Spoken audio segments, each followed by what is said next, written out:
Master, welcome back again to our channel. Panibagong araw, panibagong kabanata na naman ang pagsumasamayin natin ngayong araw na ito. At kung bago ka sa ating channel, pag-click ang subscribe button and hit the notification bell para updated kayo sa ating mga susunod na videos. So mga Master, bago natin simulan ang ating kabanata ngayong araw na ito, huwag po sana natin skip yung ads mga Master, no, dahil malaking bagay na po yan sa ating munting channel. So simulan na natin kabanata ngayong araw na ito. Let's go! Kabanata 851 hanggang 865. Kabanata 851. Kaya ang sinasabi mo, ang aktwal na pananalapi ng kumpanya ay naiiba sa mga pondo nito sa mga libro ng $2.8 bilyong, tama ba? Mahinahong tanong ni Raymond. Nagmamadaling sumagot si Mr. Wesley. Oo, iyon lang. Iyon ay may kinalaman sa mismong kumpanya. Bakit tayo magpapakagulo kung wala man lang sinabi ang kumpanya? Sagot ni Raymond habang nakangiti.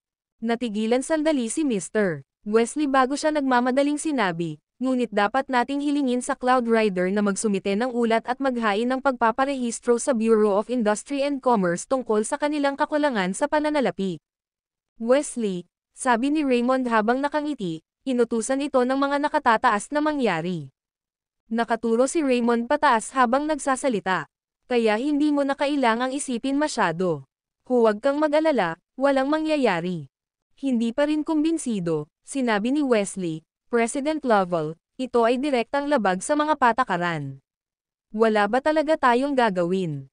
Wesley, ito ang dahilan kung bakit manager ka pa rin pagkatapos ng maraming taon. Nabalitaan ko na nakipagtalo ka sa sangay ng probinsya pagkatapos mong mabaigo na makuha ang posisyon ng vice-presidente sa isa sa mga sangay noong nakaraang taon. Makahulugang tinapik ni Raymond ang balikat ni Wesley.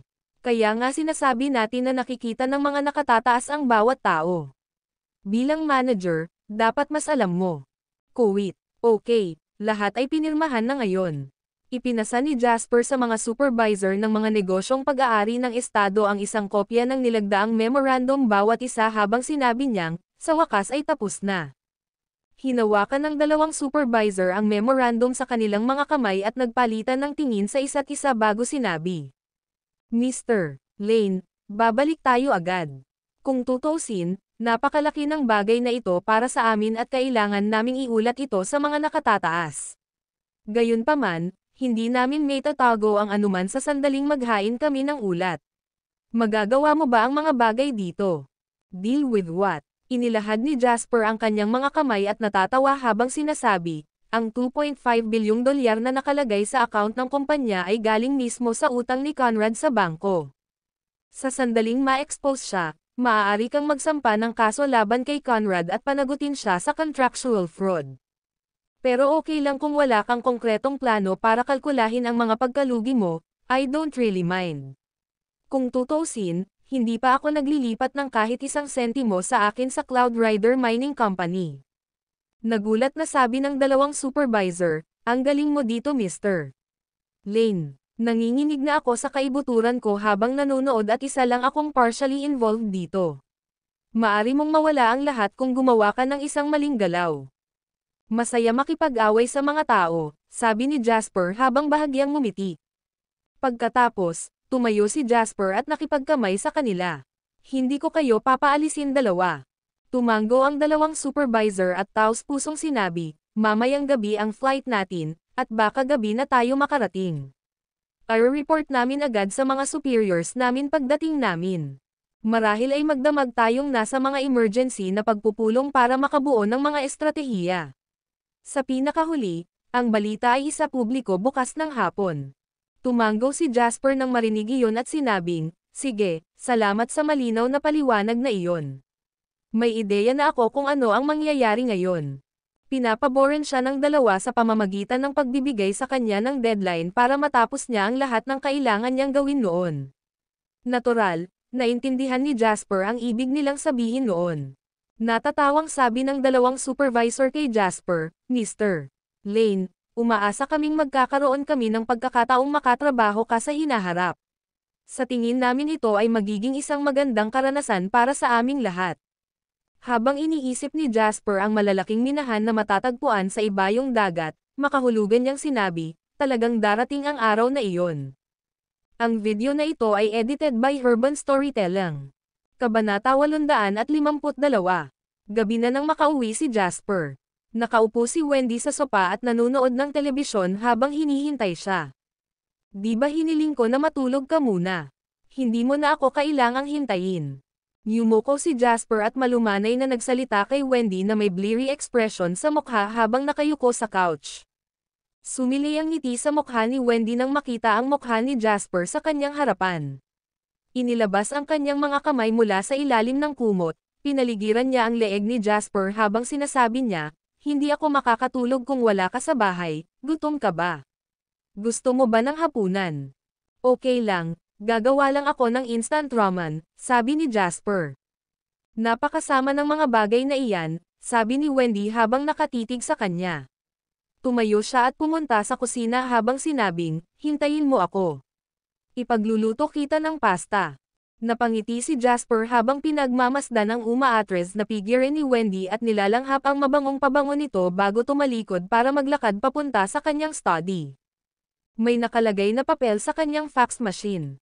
Ipinadala ni John ang listahan ng mga asset ng Cloud Rider Mining Company.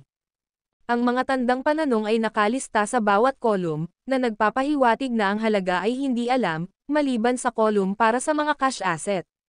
Ang isang iyon ay nakasaad na may mabigat na 2 bilyon at 500 milyon, isang hanay ng mga numero na magdudulot ng pagtaas ng tibok ng puso ng isang tao. Gayunpaman, ang mga naturang numero ay matagal nang nawala ang kanilang apela kay Jasper. Nakatitig pa rin si Jasper sa papel nang pumasok si Wendy na may dalang isang umuusok na plato ng pasta. "Ano ang iniisip mo?" Inilagay ni Wendy ang plato sa harap ni Jasper at sumandal upang tingnan bago pa biro nitong sinabi, "Bakit? Iniisip mo bang kunin ang perang ito?"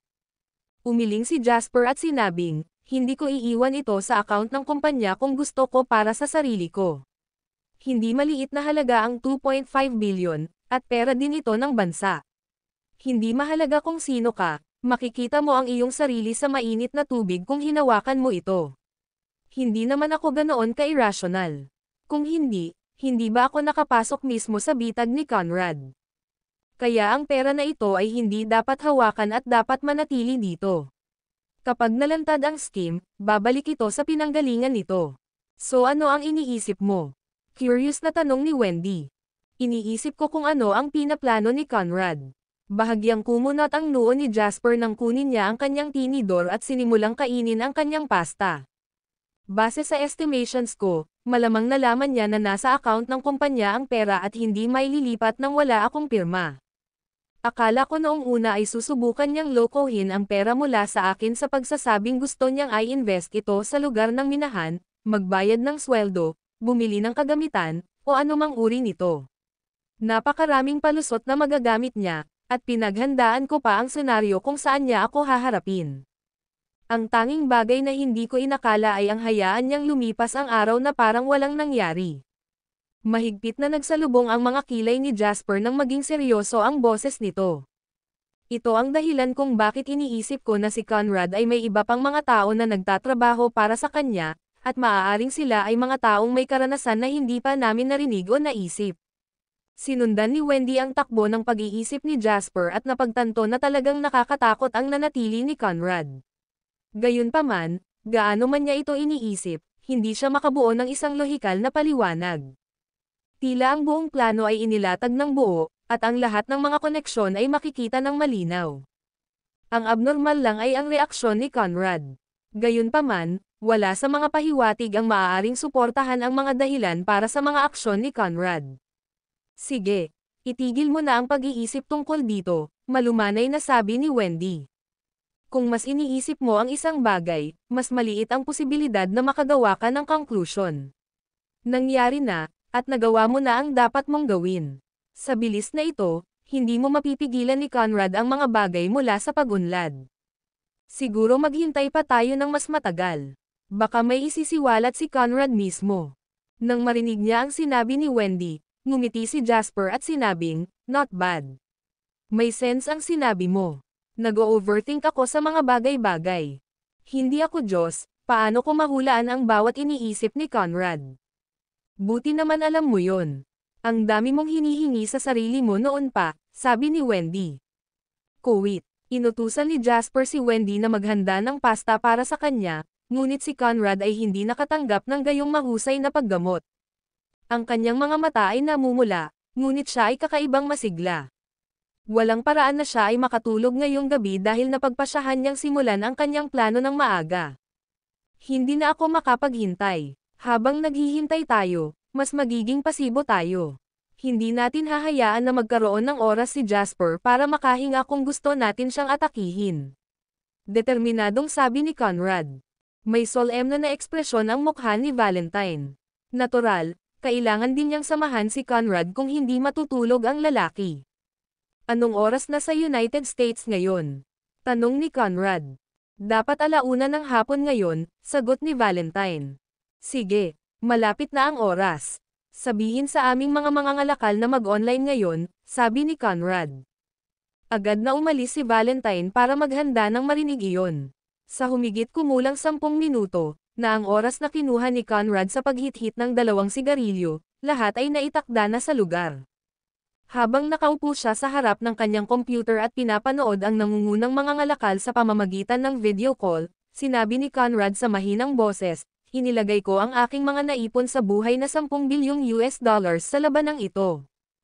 Kasabay nito, ang labanan na ito ang magdadala sa iyo sa katanyagan. Kung magtagumpay ka, magiging isa ka sa pinakamahusay na mga pangkat ng kalakalan sa bansa. Kung matalo ka, well, hindi na natin kailangang sabihin pa. Talo na lang tayo sa pinakamalapit na mataas na gusali." Ang simpleng mukhang nasa katanghaliang gulang na lalaki sa kabilang dulo ng linya ay nagsabi sa mahinang boses, "Huwag kang mag-alala, Mr. Monty. Matagal na nating pinaghandaan ang araw na ito. Nalaman namin na kahit na ang Sena ay may matatag na presyo ng pagbabahagi na walang mga premium at kahangahangang pagganap ng kumpanya, mayroon din itong 2 kritikal na disbentaha. Una ay kung paano mayroong isang mayoryang shareholder. Masyadong mahigpit ang pagkakahawak ni Jasper sa kapangyarihan, at siya lang ang pangunahing shareholder sa grupo, na may direktang kontrol sa higit sa 67% ng mga share. Pangalawa, at higit sa lahat, at the end of the day, Summerland Company pa rin si Sena. Ang mga Amerikano ay hindi nagtitiwala sa mga kumpanya mula sa Summerland, kaya naman ang mga bahagi ni Sena ay napresyo sa hanay na ito sa halip na mas mataas. Masasabi mong hindi tayo magkakaroon ng pagkakataon kung nakalista si Sena sa bansa. Pero iba na ngayon. Hindi mababago ni Sena ang mga kakulangan nila, at magagamit natin ang pagkakataong ito para gawin ang ating pagpatay. Tuloy-tuloy na tumango si Conrad habang nakikinig sa pagsasalita ng lalaki. Magaling. Marahan na bamantong hininga si Conrad at sinabing, "Kaya magsisimula tayong kumilos ayon sa bilis na iyong itinakda.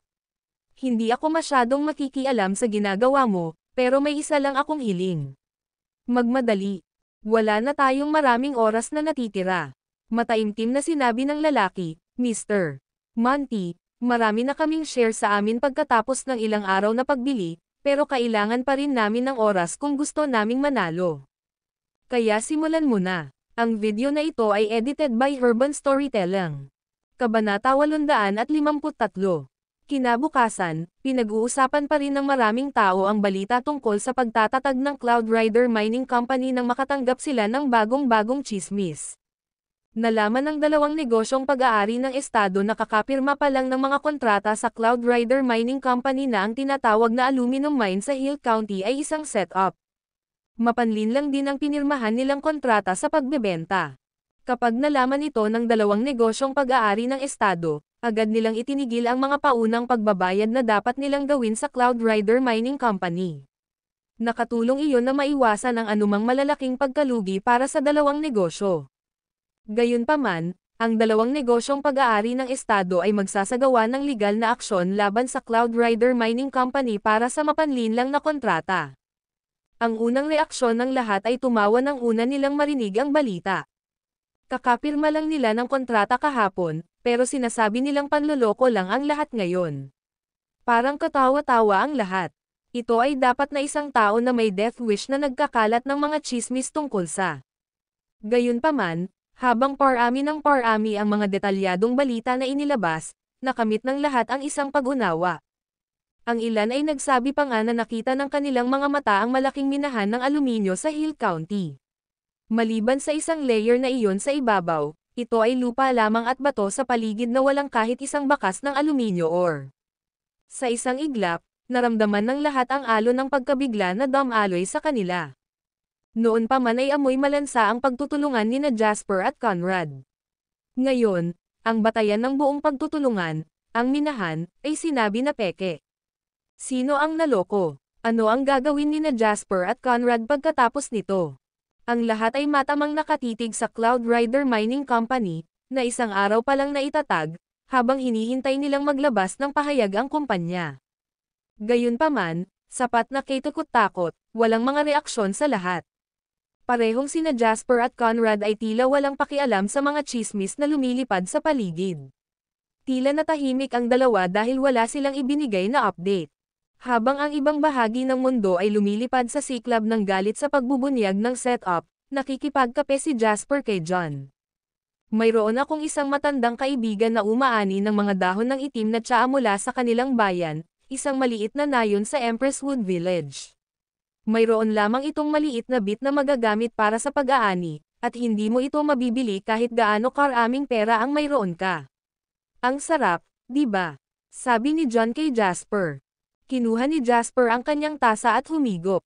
Ito ay lasa ng matamis, nakakapreskong, at mas masarap kaysa sa iyong karaniwang tsaa. Hindi masama, this is good tea, sabi ni Jasper. Sa kanyang nakaraang buhay, hindi niya kailanman naunawaan kung bakit nasisiyahan ang mga mayayaman sa pag-inom ng tsaa. Gayunpaman, ngayong nakamit na niya ang isang tiyak na antas ng katayuan sa kanyang sarili, ang kanyang paninindigan sa paksang ito ay nagbago. Kapag mas malapit ka sa ibaba ng social ladder, ang mga mesa ay mapupuno ng mga bote ng beer na nainom kapalit ng isang business deal.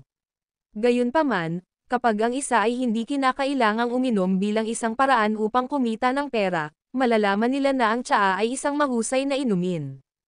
Wala itong gaanong kinalaman sa wellness o pagpapakitang tao, ngunit isang simpleng pag-unawa lamang na ang tsaa ay mas mataas kaysa sa serbesa. Ano sa tingin mo ang bagay na binanggit ko sa iyo ngayon? Tanong ni John habang ibinababa ang kanyang tasa, bakas sa mukha niya ang pag-aalala. Na-expose na ang setup, pero ni isang sentimo walang nawala ang Agricultural Bank sa inilabas nilang loan. Humahanga sila sa iyong mga kakayahan at sinusubukan kanilang kunin na sumali sa kanila mula sa commercial bank. Tanong ni Jasper. Tumango si John habang nakangiti ng mapait, na nagsasabing, nagtatrabaho na ako sa commercial bank mula pa noong una at hindi ko naisip ang tungkol sa job hopping. Maaaring pareho silang nasa industriya ng pagbabangko, ngunit nagsisimula kang bumuo ng mga attachment habang lumilipas ang panahon. Pero super sincere ang Agricultural Bank at nangako sa akin na hahawakan ko ang posisyon ng Vice President sa sangay ng probinsya. Ako ang mamamahala sa Corporate Banking Department ng probinsya. Sino ang nakakaalam kung gaano katagal bago ako makarating sa posisyong iyon kung mananatili ako sa commercial bank? Ngumiti si Jasper at sinabing, Vice President ng sangay ng probinsya at namamahala sa corporate banking. Parang ang sino man sa Agricultural Bank na gumawa ng desisyon na ito ay isang walang awa na tao. Nakatingin sila sa relasyon namin. Ang Pang-Agrikultura Bank ay palaging ang pinakamahina sa apat na pangunahing mga bangko sa mga tuntunin ng corporate banking habang ang commercial bank ay ang pinakamakapangyarihan. At mayroon kaming ganoong kalapit na relasyon. Umaasa silang maakit ang lahat ng kumpanya sa ilalim ng aking pangalan sa Agricultural Bank sa pamamagitan mo. Ngumiti si John at sinabing, iyon nga, kaya naman sinadya kong humingi ng opinyon mo. Bulong ni Jasper sa sarili. Masasabi niya na kung mas bubuti ang kanyang mga kakayahan, mas malaki ang epekto ng butterfly na dulot niya. Kunin si John bilang isang halimbawa. Wala siyang nangyaring ganito sa kanyang nakaraang buhay at palaging nagtatrabaho sa commercial bank. Napakaswerte rin niya at nagretiro bilang Vice President ng sangay ng probinsya. Bagamat ang parehong mga pwesto ay mga Vice-Presidente ng sangay ng lalawigan, ang mga responsibilidad na kasama ng posisyon ay magkaiba, na humantong sa dami ng kapangyarihang hawak na ibang-iba. Halimbawa, pinahintulutan siya ng Agricultural Bank na mamahala sa corporate banking. Bukod sa pag-iimpok sa bangko at pagpapalabas ng pautang, ang corporate banking ang ikatlong haligi na humawak nito. Habang umuunlad ang ekonomiya ng bansa at lalong lumalaganap ang sosyalismo, mabilis na umuusbong ang mga bagong kumpanya at nagiging mahalaga ang corporate banking. Talagang mataas ang demand ng corporate banking. Magiging kapaki-pakinabang ito kina Jasper at John. Sa tingin ko matatanggap mo ito, sabi ni Jasper. Nang marinig ni John ang sinabi ni Jasper, nakahinga siya ng maluwag. Sa totoo lang, mayroon bang tatanggi sa pagkakataong umakyat sa corporate ladder?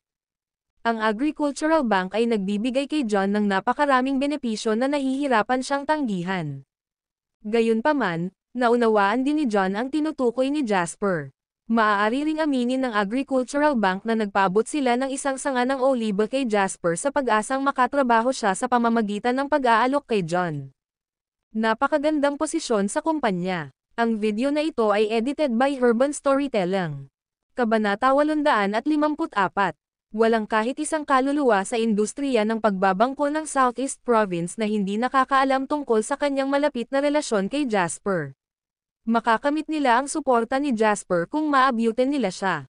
Gayunpaman, alam ni John na hindi siya maaaring maging masyadong malaki para sa kanyang mga britches anuman ang iniisip ng ibang tao.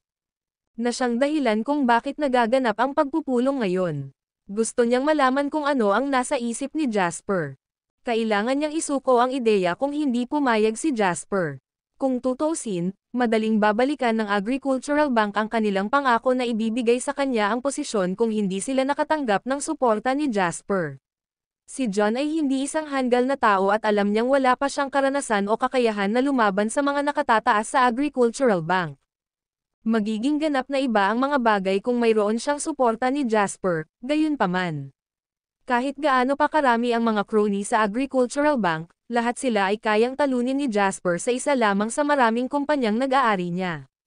Walang sino man ang maaaring humawak nito laban sa kanya. Sige, babalik ako sa kanila bukas, masayang sabi ni John. Kinuha ni Jasper ang kanyang tasa ng kape at dahan-daang itinapat ito sa tasa ni John habang nakangiti, na nagsasabing, bati kita ng maaga sa iyong promosyon. Pinigilan ni John ang kanyang pananabik at kaligayahan habang ikinakaway niya ang kanyang mga kamay, na nagsasabing, hindi, kailangan ko pang ibigay ang aking resignation letter at ibigay ang aking trabaho bago ako maging pamilyar sa Agricultural Bank. Aabutin ng hindi bababa sa 1 buwan o 2 bago ma-finalize ang lahat. Magsasalita pa lang sana si Jasper nang biglang tumunog ang phone niya. Ito ay mula sa isang hindi pamilyar na numero na hindi pa niya nakikita. Nang sagutin ni Jasper ang tawag, isang pamilyar na sensual na boses ang umalangaw-ngaw. Mr. Jasper Lane, bumalik ka sa Summerland nang walang palm pagkatapos mong gamitin. Gusto mo lang magsaya ng walang responsibilidad, di ba? Halos iluwa ni Jasper ang kanyang kape sa mukha ni John nang marinig ang sinabi ni Celine. Bantayan mo ang iyong mga salita. Ang mga sinasabi mo ay madaling magdulot ng hindi pagkakaunawaan. Si Jasper ay may nalilitong ekspresyon sa kanyang mukha nang magsalita siya, ngunit may bahagya na bakas ng kaligayahan sa kanyang boses. Bahagyang nagtaas ng kilay si John, na nakaupo sa tapat niya habang pumulupot ang mga labi niya sa isang makahulugang ngisi. Anong uri ng mga babae ang maaaring makapagpasaya sa mga lalaki kapag nakatanggap sila ng tawag mula sa kanila? Maaaring ito ay isang kasintahan na sila ay nasa isang relasyon. Baka isa itong mistress na nakasama nila pagkatapos magpakasal. Baka anak nila yon. Walang pang-apat na opsyon. Hindi pagkakaunawaan. Sino ang hindi makakaintindi? Pakialam mo ba kung ano ang tingin ng ibang tao sa iyo, Mr. Jasper Lane? Tanong ni Celine sa magaang tono. Narito ang pagkakataon para magsisi ka. Halika sa airport ngayon. Isang aksidente sa trapiko ang nangyari sa harap ng Norritos City International Airport, na nagdulot ng malaking siksikan sa trapiko.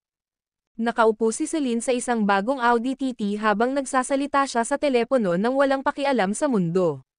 Nakaparada sa harap niya ang isang BMW 7 Series na naka-rear end at napakamot ng gasgas. Ang may-ari ng sasakyan ay isang binata na kasalukuyang sinisigawan si Celine sa pamamagitan ng salamin na bintana ng Audi TT. Sa wakas ay nawalan na ng pasensya. Ibinaba ni Celine ang bintana ng kanyang sasakyan at sumigaw sa binata, Ano ang sinisigaw mo? Kaya paano kung tinalikuran kita?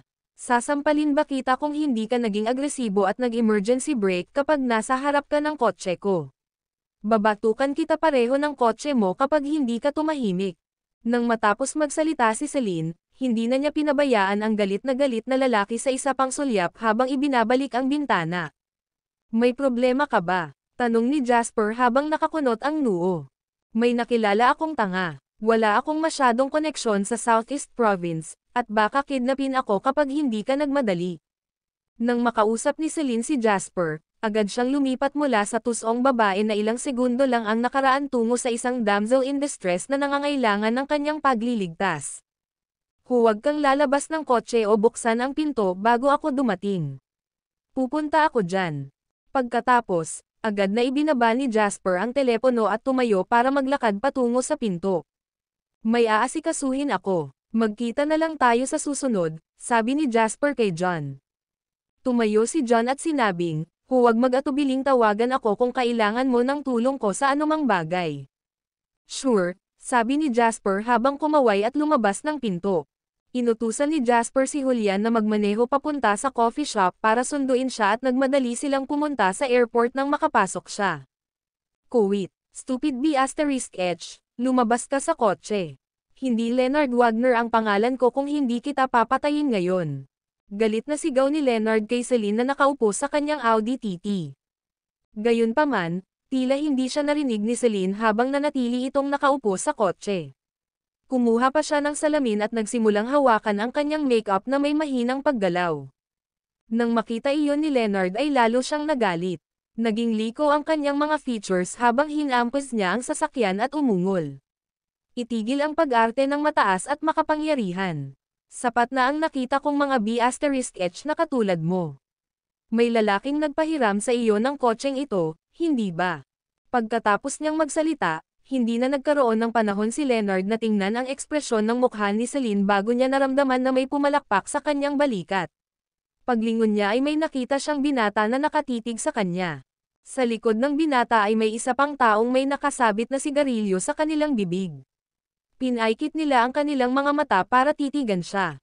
Julian, turuan mo ng leksyon ang mabahong bibig na ito, mahinahong sabi ni Jasper. Nang matanggap ang ulo ni Jasper, mapanganib na kumikinang ang mga mata ni Julian habang itinaas ang kamay at pinisil ang bibig ni Leonard. Bakas sa mukha ng huli ang takot na takot, at wala na siyang oras na magsalita bago ibinaba ni Julian ang kanyang kamao. Basag. Umalangaw-ngaw ang malulutong na tunog ng mga ngipin na nabali. Tinapal ni Leonard ang kanyang mukha ng kanyang mga kamay habang napapaungol siya sa sakit. Ang matinding sakit ay nagdulot sa kanya ng paikot-ikot.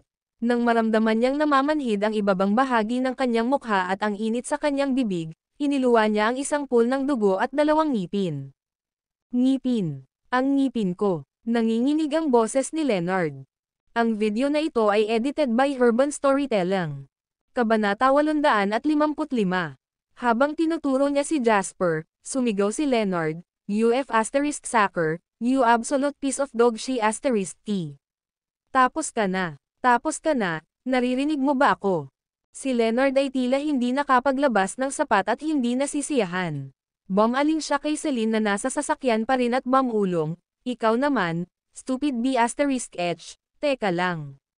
Kukunin ko ang apelyido mo kapag hindi kita kinukulit hanggang sa hindi ka makabangon sa kama." Katatapos lang magsalita ni Leonard nang sampilan siya ni Jasper sa mukha. Napuno na ng dugo ang bibig niya matapos mawala ang 2 niyang ngipin. Lalong napaungol si Leonard sa sakit matapos masampal. Namamaga at namula ang kanyang pisngi nang may halong laway ang dugo sa kanyang bibig. Tumutulo ito sa gilid ng kanyang bibig na hindi niya maisara. May bahid ng dugo at laway ang itaas na bahagi ng katawan niya kaya mas lalo siyang nakakatakot.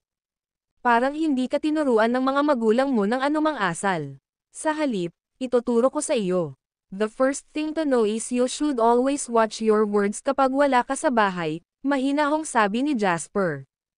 F*** ka. Galit na galit ngayon si Leonard, at duguan ang kanyang mga mata. Sa isang dagandong, sumugod siya kay Jasper. Gayunpaman, matagal nang nakatutok si Julian kay Leonard. Nang makita niya si Leonard na sumugod kay Jasper, Itinaas niya ang isang paa at sinipa si Leonard sa lupa kung saan siya humihingal. Nanginginig si Leonard habang inilabas ang kanyang telepono at tumawag. Napakaastig ng sampal na iyon.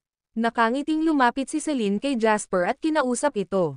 Galit na sabi ni Jasper, paano mo nasangkot ang iyong sarili sa isang tulad nito? Tamad na sagot ni Celine, wala akong ginawa sa kanya. Ang mga langaw na katulad niya ay laging umuugong sa paligid ko, at hindi ako mapakali na bigyan siya ng isa pang tingin. Nanggugulo siya dahil hindi niya ako kachat.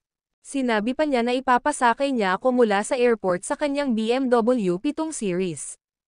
Humalaklak si Celine, bakas sa mga mata niya ang maraming emosyon. Tingnan mo kung gaano siya ka-generous. Kailan mo ako papasakayin sa Bentley mo? Lumingon si Jasper para tingnan ang kanyang Bentley, na nakaparada sa tabi ng kalsada, at sinabing, maaari kong ibigay ito sa iyo kung gusto mo. Hindi ako maglakas loob na tanggapin ito. Nagsasalita pa si Celine nang umalangaw-ngaw ang mahinang ugong ng isang makina mula sa malayo.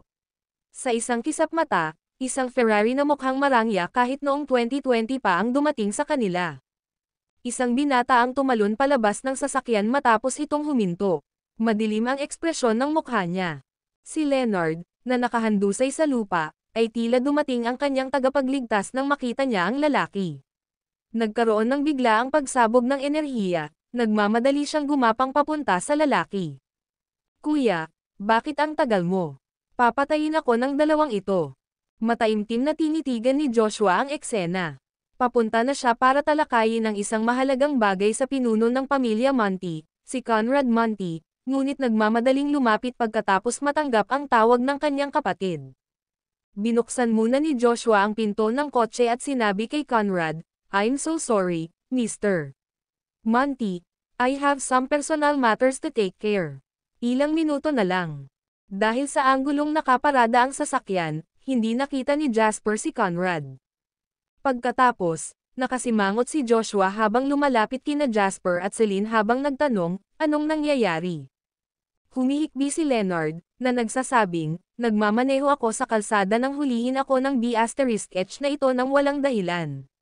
Parang kulang pa, kumuha din siya ng isa niyang boy toys para bugbugin ako. Tingnan mo kung gaano ako sinaktan ng dalawang lalaking ito. Nawala ang dalawang ngipin ko.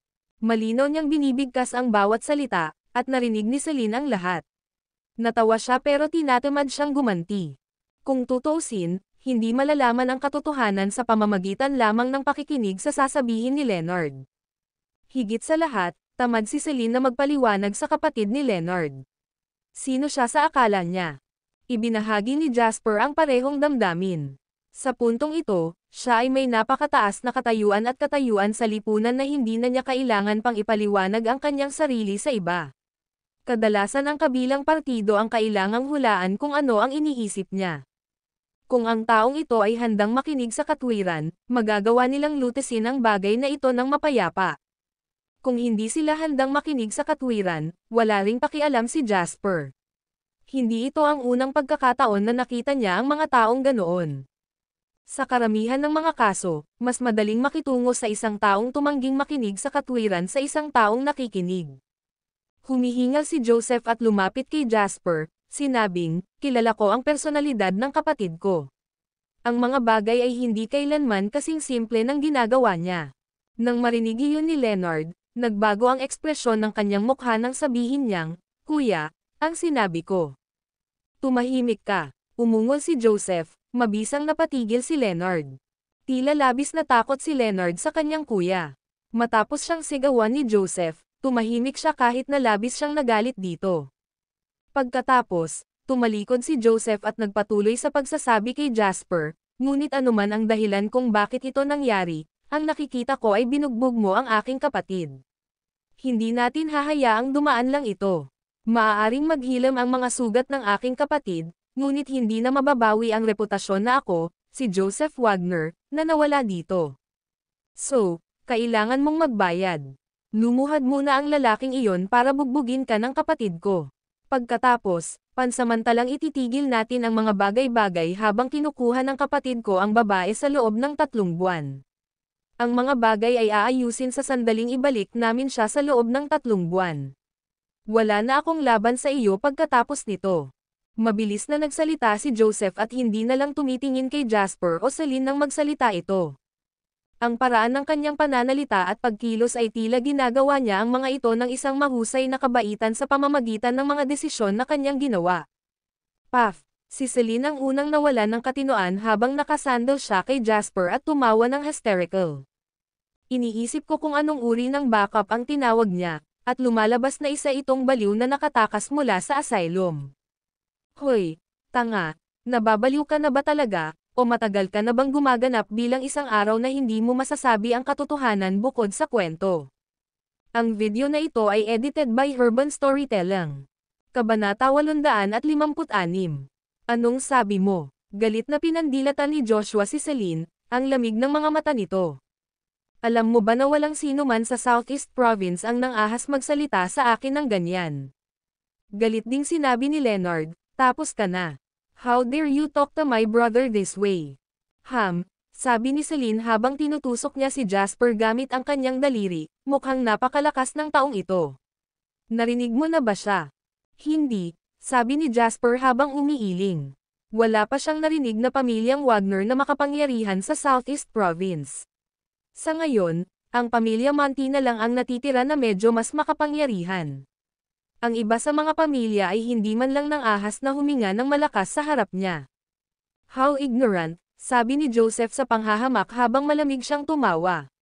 May katuturan iyon. Paano kami narinig ng mga mababang tulad mo? Sige, tigilan mo na ang kalokohan. Binibigyan kita ng pagkakataong tawagan ang mga magulang mo. Tila nawalan ng pasensya si Joseph habang nakatitig kay Jasper at sinabing, okay lang kung hindi mo alam ang gagawin, dapat alam ng mga magulang mo.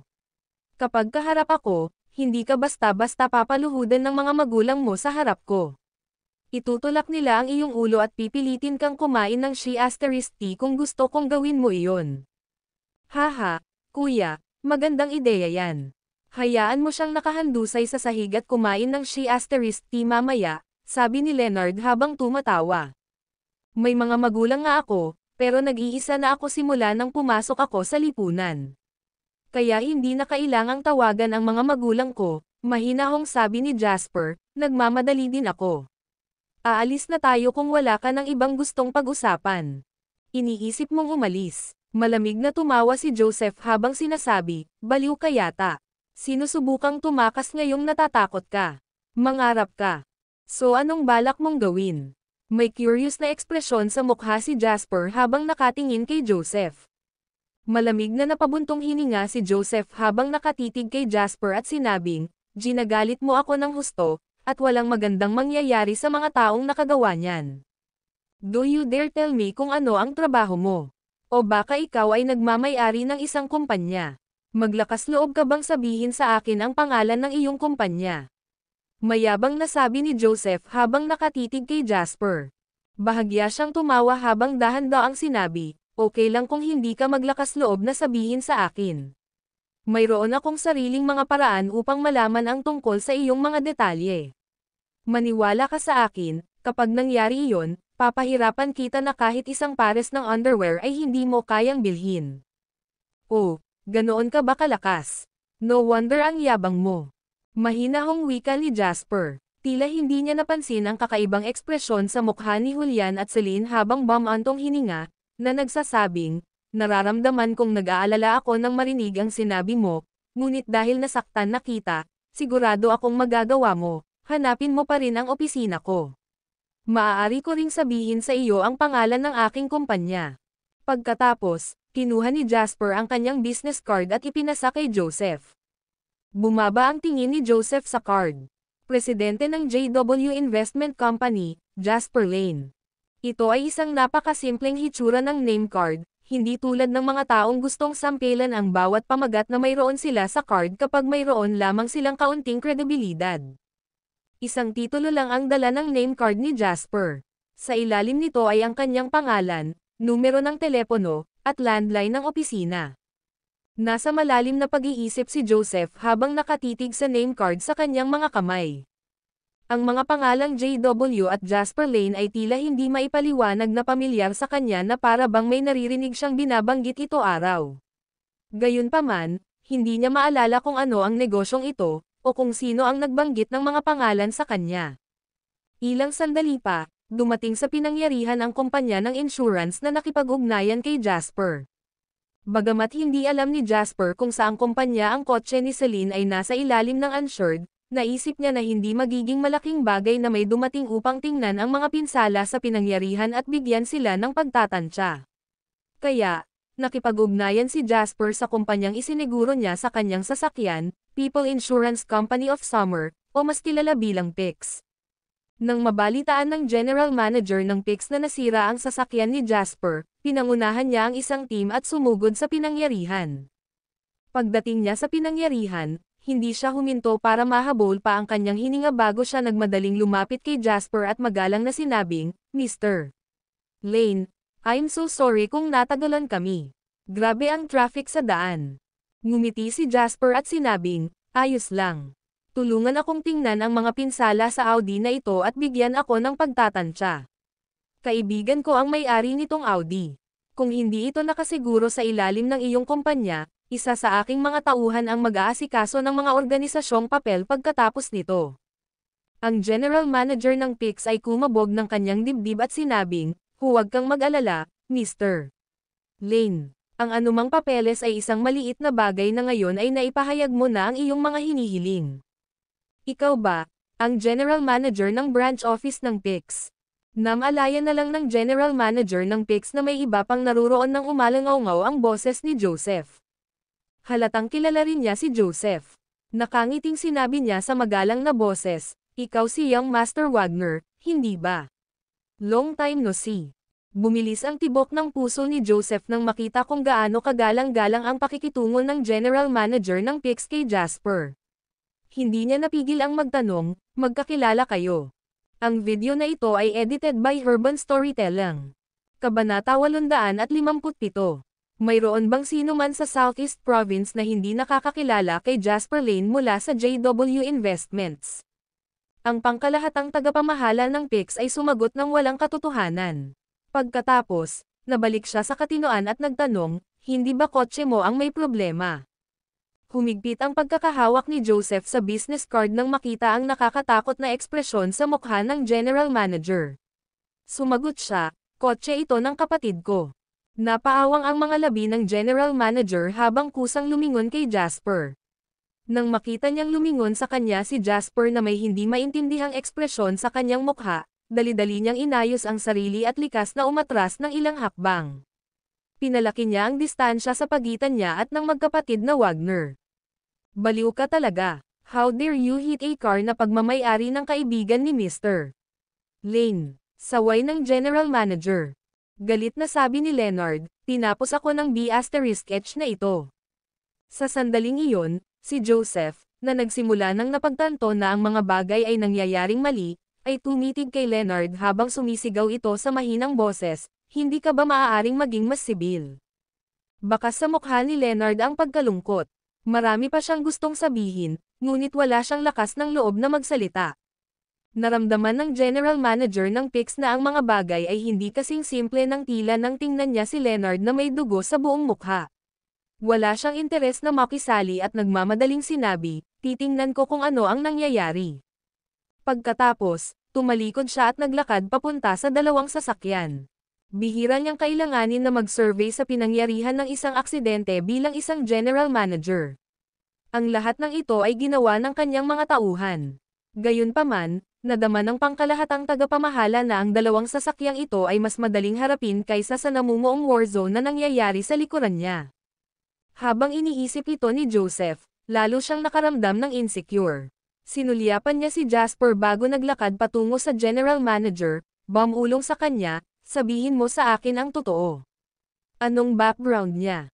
Ano ang background niya?" Malamig na tumawa ang general manager bago sinabing, "His name is his background. Ipinapayo ko sa iyo na huwag nang magpahuli sa mga ganitong bagay. Mas bata siya sa iyo ng 2 taon, pero ang ginagawa mo lang ay maglibot-libot kasama ang mga mayayamang bata ng Southeast Province habang ipinagmamalaki ang yaman ng iyong pamilya. Siya naman, sok-sok. Hindi siya isang taong madadaanan mo. Nakikita ko kung gaano kabuti ang pakikitungo ng iyong mga magulang sa akin, ipinapayo ko sa iyo na agad na humingi ng tawad sa kanya at ipakita sa kanya na sinasadya mo ito. Hindi siya lalaking hindi nakikinig sa rason. Kung hindi mo gagawin ito, walang makakapagligtas sa iyo. Kuwit, may kakaibang tingin si Joseph sa kanyang mga mata habang nakatingin kay Jasper pagkabalik niya mula sa pakikipag-usap niya sa general manager. Madilim ang ekspresyon ng mukha niya habang pinag-iisipan niya ang mga bagay-bagay ng matagal. Sa huli, nagpasya siyang huwag magsalita ng anuman. Tara na, sabi ni Joseph kay Leonard.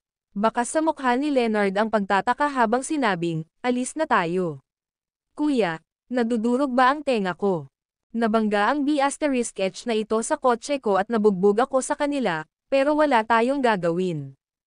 F***King hell. Nainas na si Joseph nang marinig niya ang patuloy na pagtawag ni Leonard kay Celine ng ab***H. Itinaas niya ang kamay at hinampos sa mukha si Leonard habang sumisigaw, walang kwentang basura, aalis na tayo kapag sinabi kong aalis na tayo.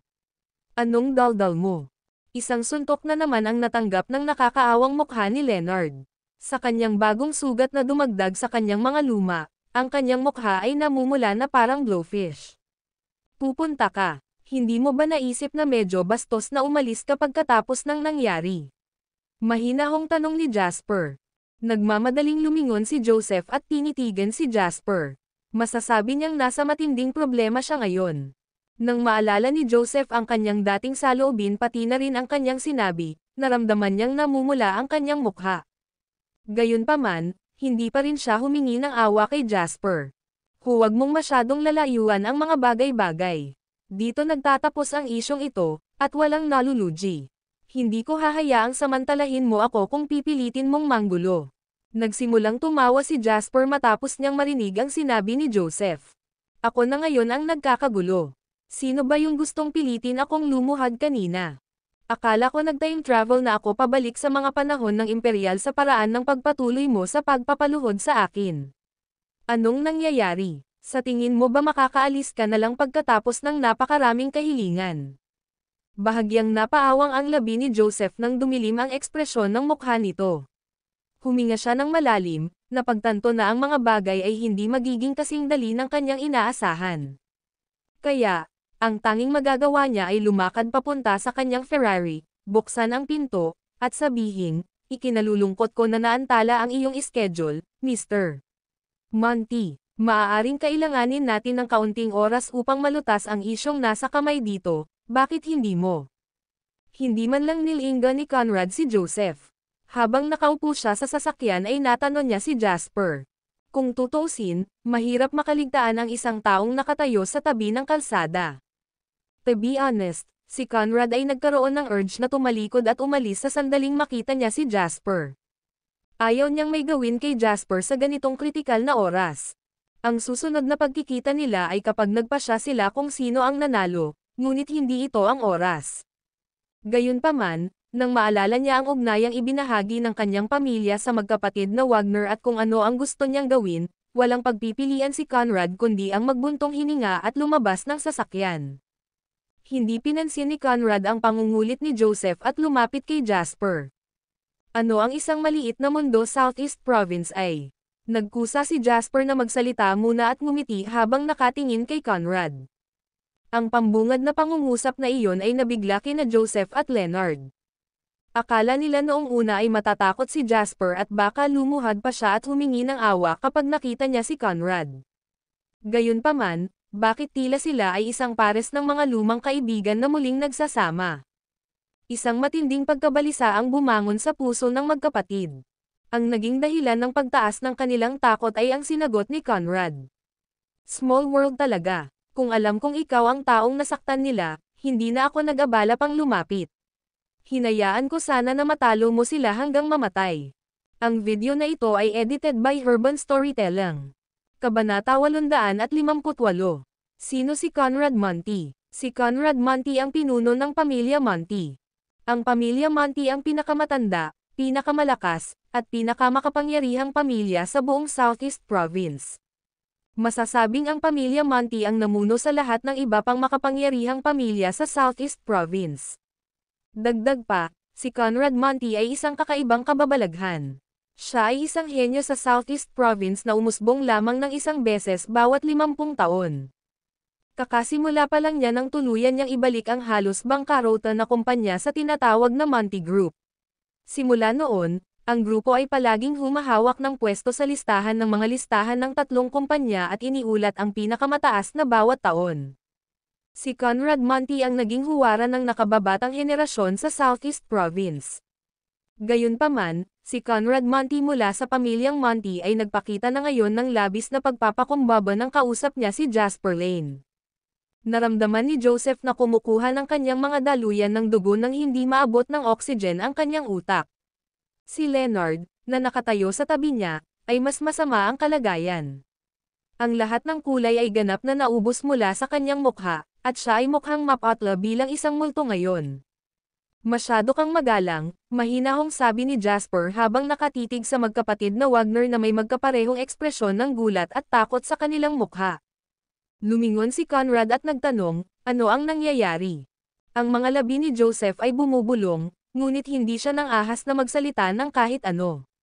Nilinggan niya ang kapatid na si Leonard. Kinilig si Leonard na damapo sa kanya ang tingin ni Conrad. Nauutol na sana siyang sagot nang sampilan siya ni Conrad sa mukha. Ang mukha ni Leonard ay nagdusa sa maraming pambubugbog ngayon.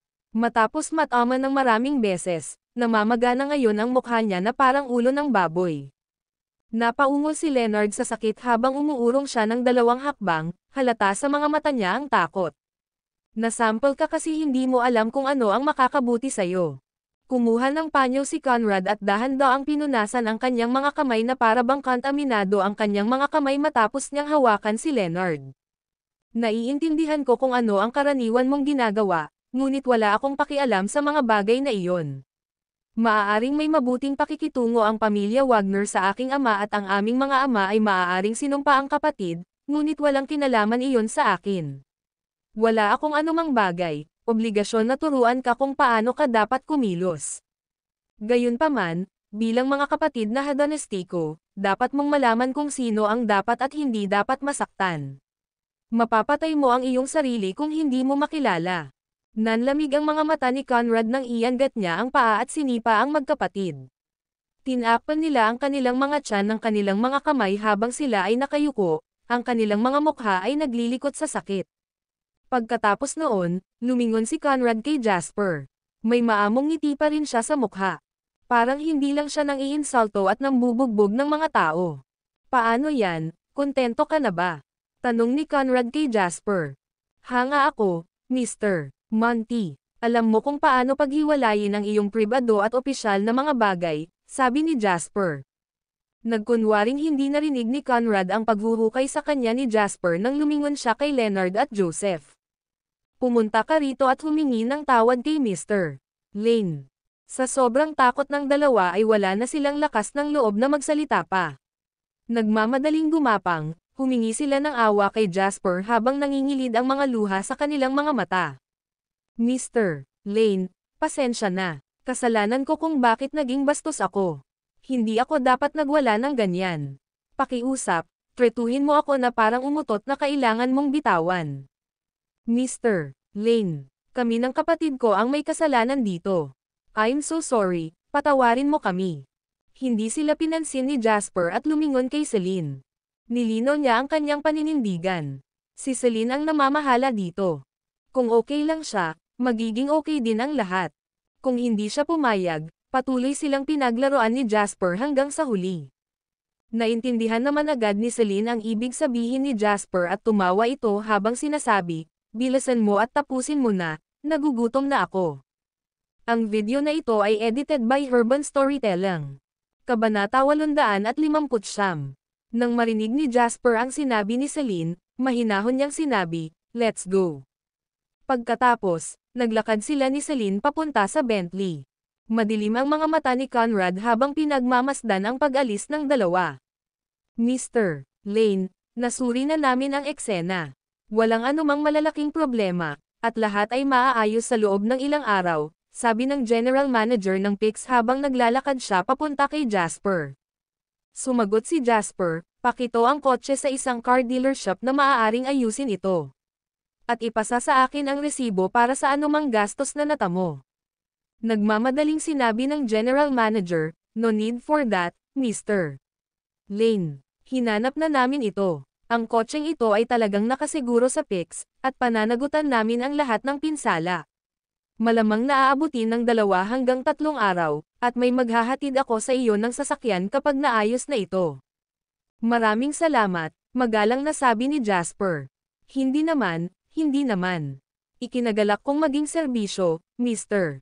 Lane." Ang General Manager, na nasa kanyang 40s, ay tila hindi mahanap ang paraan ng pakikipag-usap niya kay Jasper na kakaiba. Walang lumabas sa bibig niya kundi mga kagwapuhan. Pagkatapos ng isa pang round ng pagpapalitan ng katuwaan, kinuha ng General Manager ang isang tao upang hilin ang Audi bago siya magpaalam at umalis. Hindi siya nang ahas na manatili at panoorin ang nalalapit na digmaan. Maayos naman ang lahat kaya matagal na niyang naitatag ang magandang imahe ng kanyang sarili kay Jasper. Hindi nagtagal, pinaandar ni Julian ang Bentley at tumalikod. Pagkaalis ng lahat, kinausap ni Conrad ang magkapatid na Wagner na nakaluhod pa rin sa sahig, "Maaari kayong pumunta sa ospital kung hindi kayo patay. Huwag mo akong sisihin sa pagiging malupit ko, sinusubukan kitang iligtas." Base sa pagkakaalam ko sa pagkatao niya, hindi lang kayong dalawa ang mahuhulog sa kamalasan kundi ang buong pamilya mo.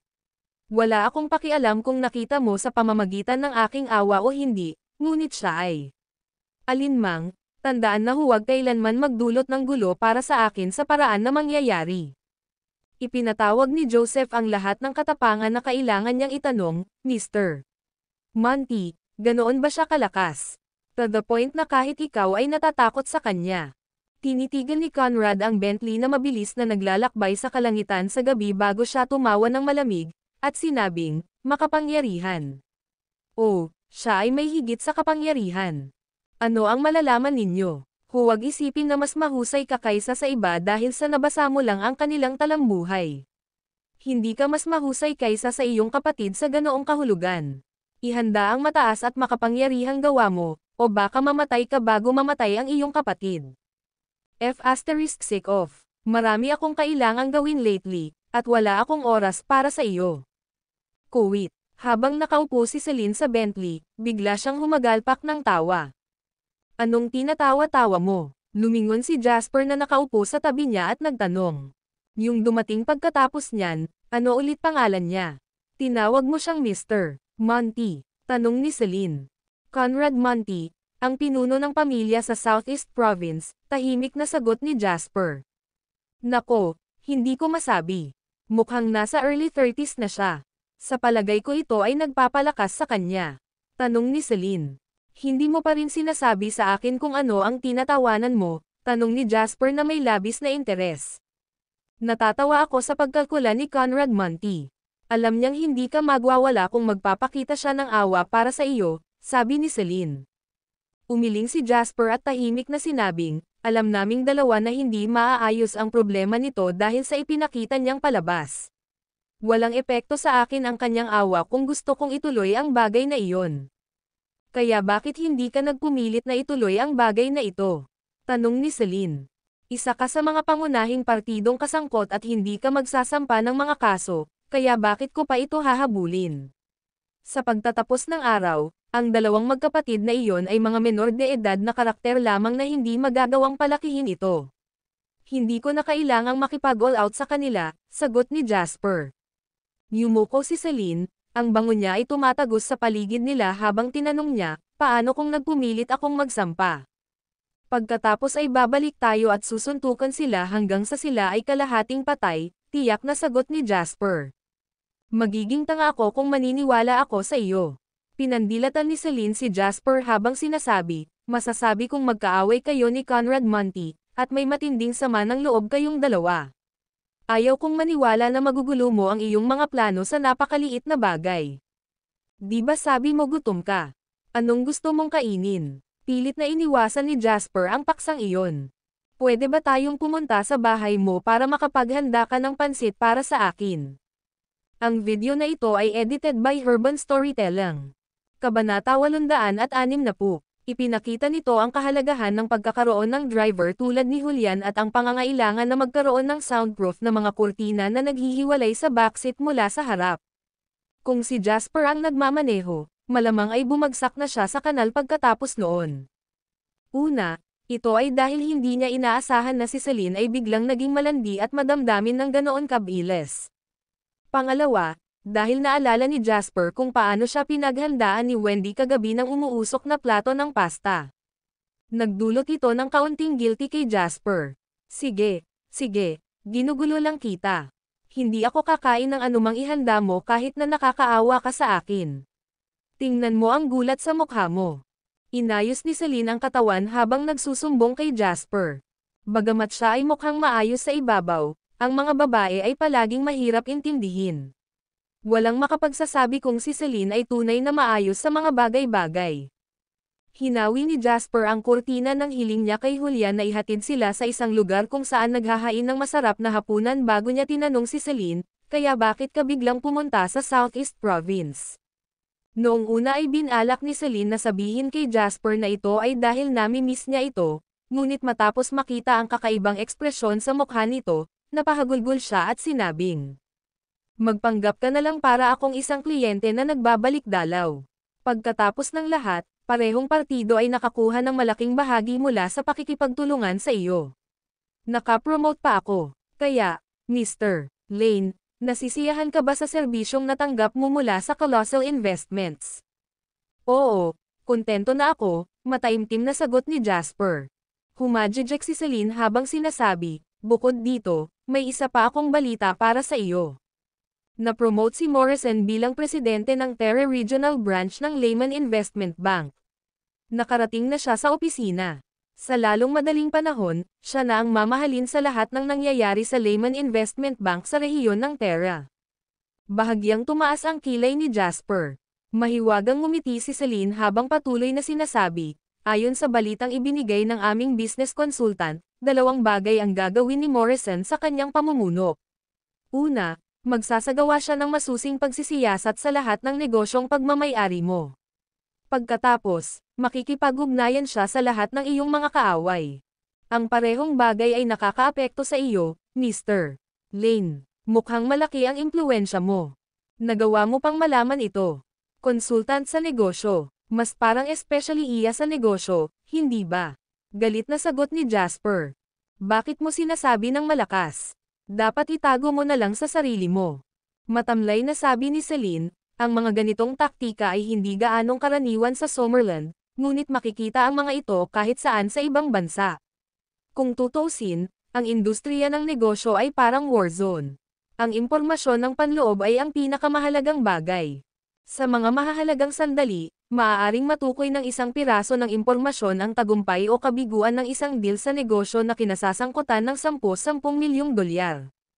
Ang Colossal Investments ay gumagastos ng higit sa $1 bilyong taon sa pag-hire ng mahigit 1 milyong especially iya ng negosyo sa buong mundo. Hawak nila ang higit na kapangyarihan kaysa sa naiisip mo. Ngumiti si Celine at sinabing, huwag na natin itong pag-usapan ngayon. Ano ang iyong mga saloobin sa promosyon ni Morrison at ang 2 bagay sa kanyang listahan ng gagawin? Ano ang maaari kong isipin maliban sa pagkainggit sa katotohanan na mayroon siyang isang mahusay na ama? Natatawang sabi ni Jasper, look at him, kayong nagtatrabaho sa mga kumpanya ng pamumuhunan, at ang Lehman ay mas maliit pa sa Colossal Investments. Nakagawa lang siya ng isang krimen, ngunit nakakuha pa siya ng promosyon sa pamamagitan lamang ng pagbelang ng kanyang ulo sa kabilang panig. At tumingin sa iyo, pareho kayong mga presidente ng mga sangay ng rehiyon ng Terra, ngunit kailangan ninyong maglagay ng higit na pagsisikap kaysa sa kanya. Nagngangalit si Celine habang tinatitigan si Jasper, hindi mo alam kung ano ang mabuti para sa iyo. Hindi ako dapat nag-alala sa iyo. Nagpapakita ako sa iyo ng kabaitan sa pamamagitan ng pagbibigay sa iyo ng impormasyon, ngunit gumagawa ka ng mga mapanlinlang na pahayag tungkol sa akin. Gusto mo lang batuhin ang bangka ko, hindi ba? Tanong ni Jasper habang nakangiti. Bangka o kama? Nagsisimula na naman magsalita ng hindi nararapat si Celine. Ang video na ito ay edited by Urban Storytelling. Kabanata 861. Nang hindi na hinintay ang sagot ni Jasper, sinabi niya, alam kong wala akong may tatago sa iyo. Bilang bagong hinirang na presidente ng Terre Regional Branch ng Colossal Investments, mayroon pa bang magandang paraan para i-highlight ko ang aking mga kakayahan kaysa lipulin ang impluwensya ng Lehman Investment Bank sa Terre? Kaya ang lahat ay mananatiling pareho tulad ng dati. Makikinabang ito sa ating dalawa, kaya kailangan nating magtulungan ng time. Siguro medyo naging busy ako nitong mga nakaraang araw, kaya wala akong oras para tingnan kung ano ang ginagawa niya. Kakasimula pa lang niyang magtrabaho sa Terra. Kahit na hindi na siya makapaghintay na makipaglaban sa akin, dapat man lang ay magkaroon siya ng matatag na posisyon at magtayo muna ng sarili niyang team. Pareho kayo ng sitwasyon niya, kaya hindi mo madaliin ang mga bagay-bagay, sabi ni Jasper sa maliligaw na tono. Huwag kang mag-alala, hindi ko hinihiling sa iyo na pumunta sa larangan ng digmaan bukas. I'm just notifying you about it in advance para hindi ka mabigla kapag lumaban ka sa kanya in the future. Sa anumang kaso, ano ang naging katapusan mo? Tanong ni Celine. Masyadong marami akong kaaway. Nakapila na silang lahat para atakihin ako ngayon. Wala akong choice kundi dahan-dahan silang talunin isa-isa, nakangiting sabi ni Jasper. Anong malakas ang bibig, sabi ni Celine, na iniikot ang mga mata sa kanya. Kanina pa nasa tabi ni Jasper si Julian. Napagtanto din ni Jasper na siya ay nagiging mas mahusay at mas mahusay sa pagbuo ng mga palihim na ideya. Sinadya ni Jasper na dalhin si Celine sa isang snack stall para kumuha ng masarap na hapunan, kaya nakahanap si Julian ng snack stall para sa kanya. Gayunpaman, ang stall ay napapalibutan ng ilang maliliit na hotel. Ano ang sinusubukan niyang ipahiwatig? Ang mga kalye na nakapalibot sa kanila ay puno ng mga lalaki at babae na nakayakap sa isa't isa habang naglalakad sila sa mga hotel na walang pasensya. Hindi man lang masabi ni Jasper kung magkasintahan ba sila o hindi. Ang mga babae sa yakap ng mga lalaki ay maaaring hindi nila sariling asawa, maaaring maging asawa sila ng ibang tao. Namamangha si Celine sa kanilang paligid. Tinapunan niya ng makahulugang tingin si Jasper. Itinoon ni Jasper ang tingin sa hotpot restaurant na nasa harapan nila. Kumakain ka ba ng mutton? Tanong niya kay Celine nang hindi lumilingon sa kanya. I don't mind, masayang sabi ni Celine sa tono na kahawig ng karaniwang kilos ni Jasper. Ang tahasan at implicit na mga kahulugan sa likod ng kanyang mga salita ay halata. Tara na, kumain tayo ng karne ng tupa. Matagal na talaga akong hindi nakakain, sabi ni Jasper habang papasok sa hotpot restaurant. Agad na umupo ang dalawa sa isang table. Matapos mag-order, pinagsisihan agad ni Jasper ang lahat. May mag-asawa na nakaupo sa tabi mismo ng table nila. Parehong narinig ni na Jasper at Celine ang sinabi ng lalaki sa babae na kabibili lang niya ng imported na kondom na may evil smirk sa mukha. Nahihiyang nagpout ang babae habang tinatanggap ang tawag mula sa isang taong tinawag niyang asawa. Gabi na ako nagtatrabaho. Baka mabangga ako sa kinaroroonan ni Lily ngayong gabi, kaya magpahinga ka muna. Oo, alam ko. Nakakainis ka. Hindi mo na ako kailangang sunduin o hintayin. Busy ako sa paghabol sa trabaho ko ngayon.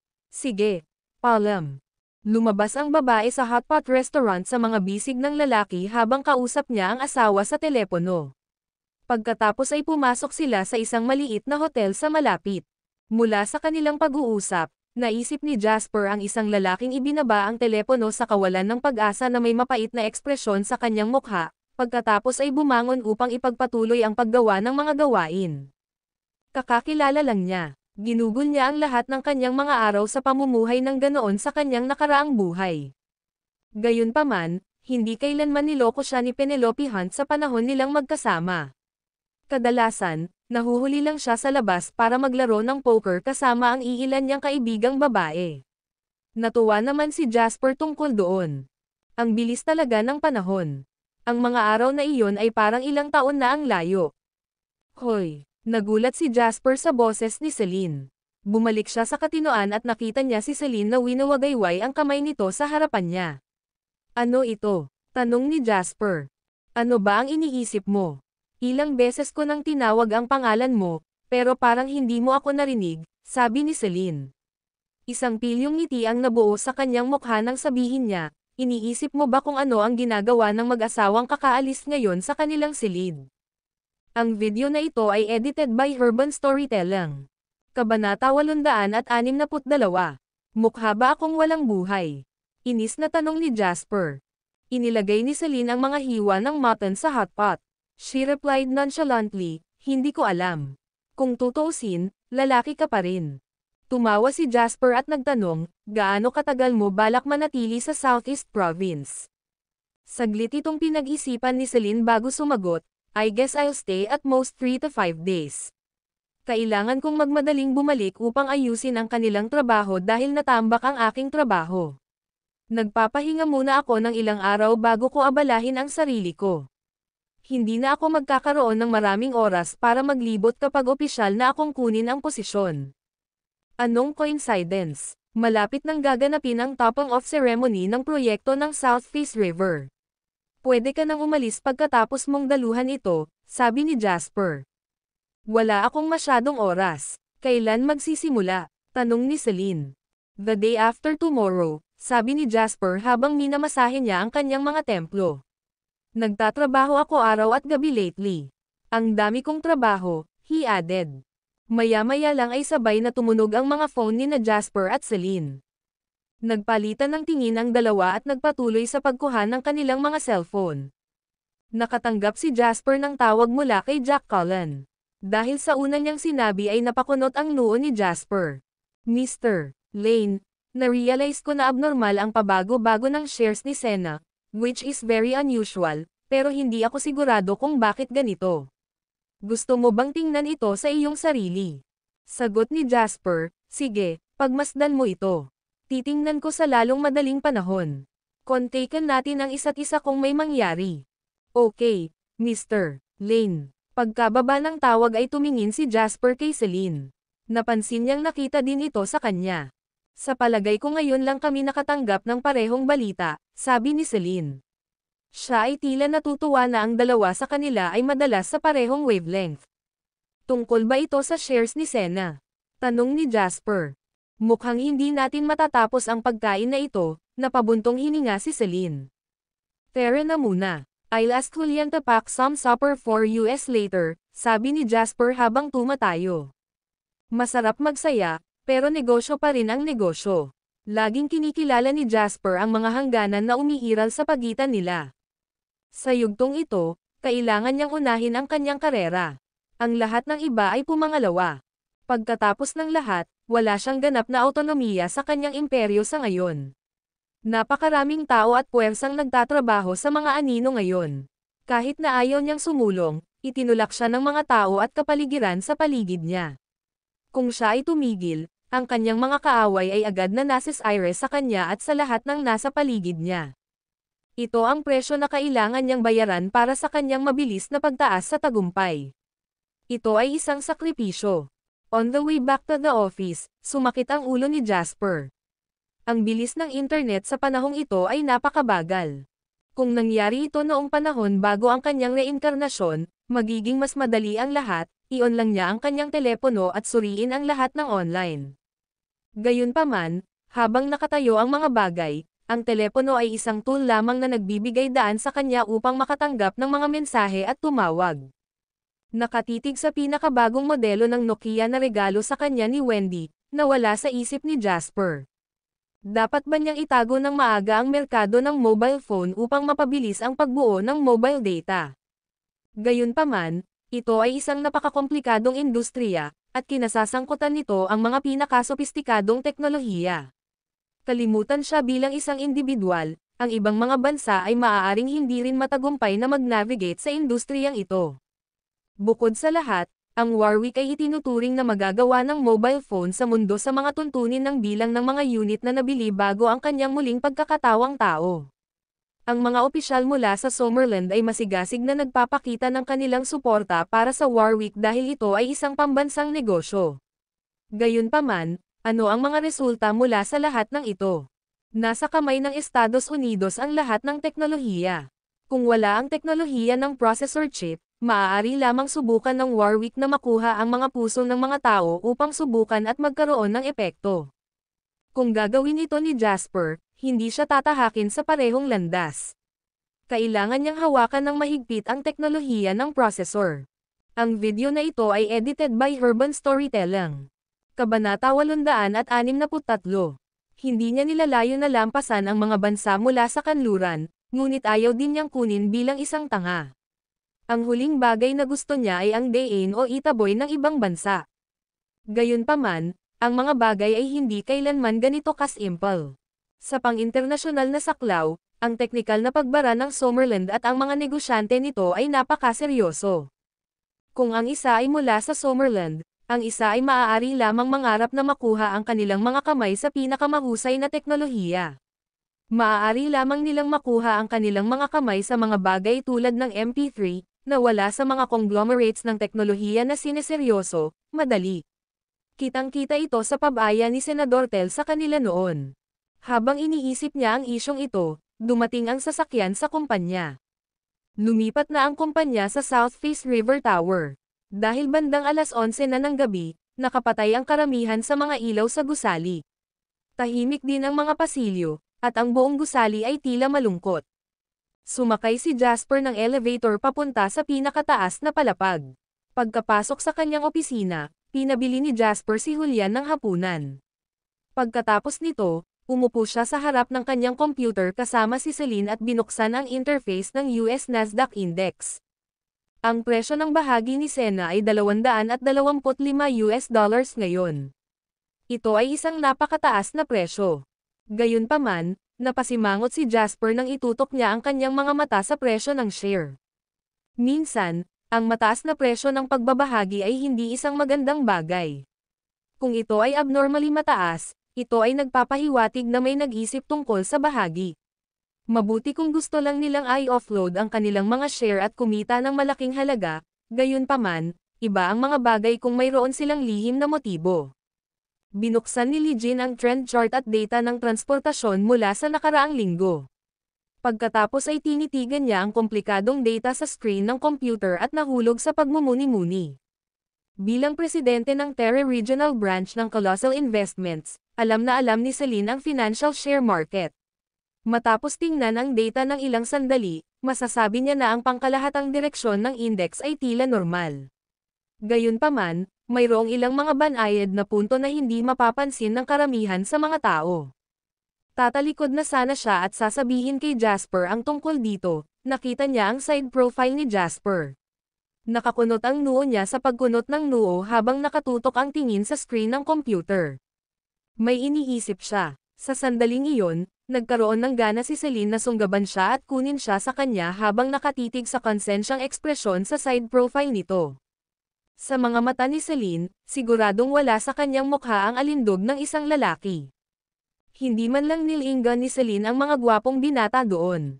Higit pa rito, ang mga kabataan ay nag-uumpisa na ngayon sa isang hindi mainstream na kalakaran kung saan gustong-gusto ng mga lalaki na palakihin ang kanilang buhok at palibutan ang kanilang sarili ng mapanglon na aura.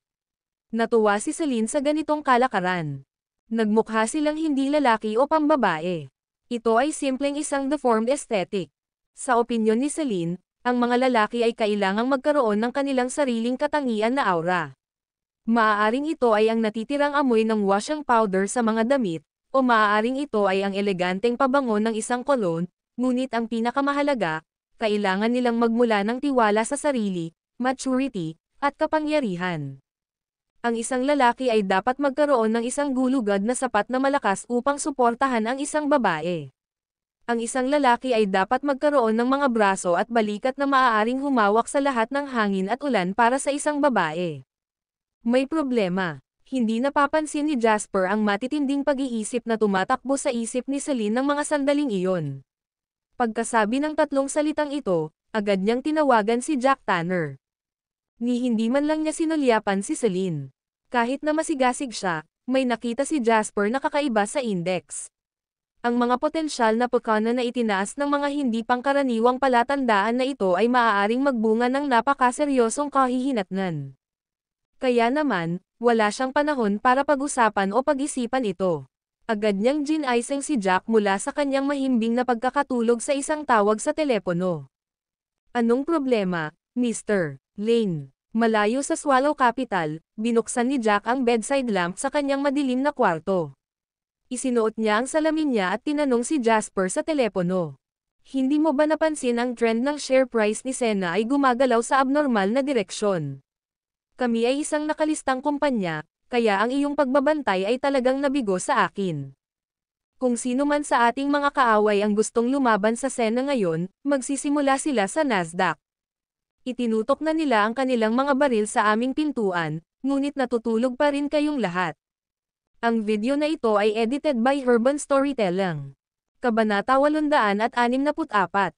Dahil sa sinabi ni Jasper, lahat ng antok ni Jack ay agad na nawala. Naaga niya ang atensyon, agad na nagising. Anong nangyayari, Mr. Lane? Wala akong natanggap na report, sabi ni Jack habang nagsusuot ng coat. Nagmamadali siyang pumasok sa kanyang pag-aaral nang hindi nagsusuot ng tsinelas. Pinigilan ni Jasper ang nagbabagang galit sa loob niya at nagsalita sa mabigat na boses. May mga taong palihim na nangongolekta ng share simula noong nakaraang linggo. Posibleng mas matagal pa nila itong ginagawa. Itinulak nila ang presyo ng stock ng 8%. Kaya, ano ang ibig sabihin nito? Ibig sabihin, marami silang naipon na shares. Kung hindi sila nag-aalala na matuklasan, nag-iisa silang may kakayahan na maging sanhi ng pagtaas ng presyo ng bahagi ni Sena o ganap na bumagsak. Kapag sinimulan na nilang gawin iyon, tiyak na ibebenta ng mga retail investor ang kanilang mga shares para maprotektahan ang kanilang investment dahil sa patuloy na pagbabago-bago. Mangyayari ito kahit na tumaas o bumaba ang presyo sa limitasyon nito. Sa sandaling ito, kung tatanggapin nila ang anumang order, ang bilang ng mga pagbabahagi sa ilalim ng kanilang kontrol ay tataas ng malaki. Kung hindi, babagsak ang presyo ng share ni Sena. Kailangan ko pa bang ipaliwanag ang lahat ng ito sa iyo? Matapos irehistro ang mga salita ni Jasper, si Jack, na naghihintay sa pag-on ng kanyang computer, ay pawis na pawis. Naiintindihan niya kung bakit naging mahigpit si Jasper ngayon. Kaya, lumunok siya at sumagot, paumanhin, Mr. Lane. Naging pabaya kami. Masyado kayong kampante nitong mga nakaraang araw. Sa tingin mo ba ay maaari kang maupo at magpahinga ngayon ikaw ang nagtatanghal ng internet sa bansa? Bagamat hindi mabigat ang tono ni Jasper, marahas ang kanyang mga salita. Karapat-dapat akong parusahan, Mr. Lane, sabi ni Jack. Hindi ito ang oras para pag-usapan ang tungkol sa mga parusa ngayon. Hilingin sa taong namamahala sa lugar na ito na gumising at gumawa ng isang countermeasure ngayon. Kung hindi ako kontento sa plano mo, wala akong pakialam na tanggalin ang buong departamento. Napangiti ng mapait si Jack nang marinig ang beep ni Jasper na ibinaba ang tawag. Sa sandaling iyon, ang asawa ni Jack, na bumangon na rin, ay pumasok na may dalang isang tasa ng mainit na tsaa. Ito ang timpla na karaniwang kinagigiliwan ni Jack. Inilagay niya ang tasa sa tabi ni Jack at sinabi sa malumanay na boses, "Anong problema? Napag-alitan ka ba ni Mr. Lane?" Napabuntong hininga si Jack at sinabing, "Hindi ko siya sinisisi. Lahat ng tao sa kumpanya ay may kasalanan, pati ako. Napakaraming tao ang nabulag ng kaluwalhatian ng aming matagumpay na listahan. Hindi tayo dapat kumilos ng ganyan. Sige, magpahinga ka na. Hindi yata ako makakatulog ngayong gabi," sabi ni Jack habang tinatapik ang kamay ng asawa. Kuwait, Norte City, South Face River Tower. Hindi mo kayang mabangis kapag pinapagalitan mo ang mga tao, sabi ni Celine kay Jasper. Minasahe ni Jasper ang kanyang mga templo at galit na sinabi, "Maiintindihan kung hindi napansin ng mga taga-Sena ang problemang ito, ngunit hindi ako nasisiyahan sa katotohanan na ang lahat, kasama si Jack, ay nabulag. Sa pamamagitan ng kayamanan at kaluwalhatian ng listahan ng kumpanya. Alam mo ba kung ano ang ginawa ng kalahating executive ni Sena kanina? Nagsasagawa sila ng mga celebratory party o tumatanggap ng mga panayam mula sa mga magasin sa pananalapi. Anong kalokohan? Si Dane Warren, ang founder ng Sena na dati kong pinalaya, ay naging pinakamahusay na kumilos sa lahat ng senior management team. Siya ay umani ng pinakamaraming kita sa lahat ng mga executive sa lahat ng shares na pag-aari niya.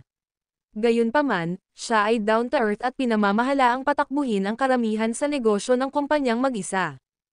Umiling si Celine. Karaniwan itong nangyayari kapag lumawak ang isang kumpanya. Lahat ng uri ng mga ibon ay may posibilidad na dumagsa sa isang malaking kagubatan. Ang mga empleyadong iyon ay nagtatrabaho ng husto sa loob ng maraming taon. Ngayon ang kumpanya ay nakalista at kumikita ng malaking halaga, ang kanilang mga bonus ay tumaas din ng malaki. Natural lang sa kanila ang maging conceited, she said in an understanding tone. Ang mga ganyang pabago-bago ng isip. Kung ganoon, ibubuhos ko ang isang balde ng malamig na tubig sa kanilang mga ulo. Tanging ang mga bumalik sa kanilang katinoan at maaaring manatili. Ang mga hindi makarecover mula sa kanilang kasalukuyang estado ay dapat umalis sa kumpanya, sabi ni Jasper sa isang pantay na tono. Ano ang balak mong gawin tungkol dito? Tanong ni Celine habang nakaturo sa screen ng computer. Wala akong ideya, napabuntong hininga si Jasper habang umiiling. Hindi namin alam ang identity o goals ng kalaban namin. Ang tanging magagawa natin ngayon ay sinusubaybayan ang mga aktibidad. Kailangan nating makakalikom ng pondo at hintayin ang ating kalaban na kumilos. Sa sandaling martilyo nila ang merkado, kailangan nating gumastos ng malaking halaga para makuha ang kanilang mga share. Kung hindi, babagsak ang presyo ng bahagi. Kung mangyayari iyon, malaking kawalan ang mararanasan ni Sena. Hindi na tayo makakabawi sa pinsala. Kahit matapos ang isang buong taon. Ngayon, ang lahat ay nakasalalay sa bilang ng mga pagbabahagi na pagmamay-ari nila at kung ano ang balak nilang gawin dito. Tingnan mo dito. Biglang bulas ni Celine habang iniikot ang monitor ng computer ni Jasper. Lumapit siya kay Jasper at tumayo para hawakan ang mouse. Kailangan niyang sumandal sa katawan ni Jasper para magawa iyon. Pinagmasdan ni Jasper ang dahan-daang paglapit ni Celine sa kanya.